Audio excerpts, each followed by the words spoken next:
So it is a privilege to be able to sit down and interview with you, Shiv and Mike, and get sort of a little bit of an update slash kind of a overview as to what you guys have been working on with Perseverance.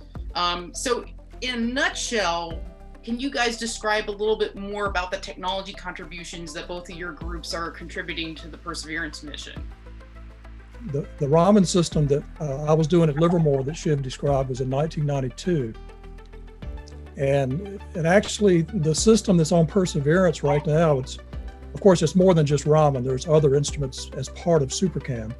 And Shiv can tell you more about that. But there's a remote Raman system and a remote lib system. And the remote Raman system is really pretty much designed exactly the way Shiv and I did it back in the day. The first paper in 92 and then later in 1998. And so now it's on Mars, something very, very similar. One of 5 instruments. There's 4 other instruments on SuperCam. And Shiv and I are on the science team for SuperCam specifically, although we work on other aspects of the mission and other parts of the project. But Shiv can probably tell you more about the other instruments. He knows better than I do those instruments. Gotcha. Yeah. So in short, if it's not broke, don't fix it, right? So far, it's not broke. Well, in terms of, I mean, especially that's really kind of an interesting consideration that the design is actually quite old, relatively speaking. You know, it's not something necessarily brand new, but you guys have tried it and it definitely has proved itself over time. Yeah. Well, there's two major things that Shiv and I did. One was when the CCDs became available back in the early 90s, and diode lasers showing that we could do remote Raman at all. And then Shiv came in and showed that you could use a pulsed laser, and that changed everything because then you can do it in the daylight. And then Shiv, of course, is the world's expert on this. So he's basically responsible for getting this onto the rover.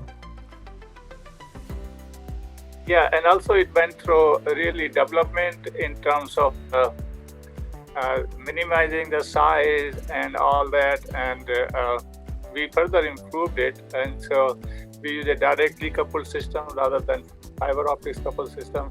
But then the rest of the work was done for the March 2020 was done at Los Alamos National Laboratory, and so here it is.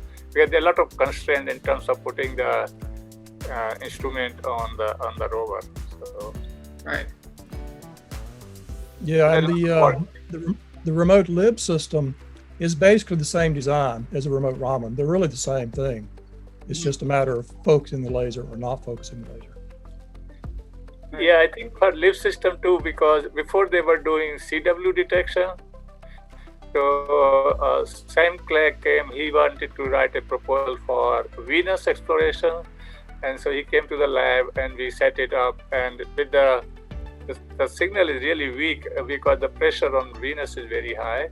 So we use a time-gated intensified detection system, and that gave a good result. So yeah, so a lot of things went in the lab. It's a collaboration going on.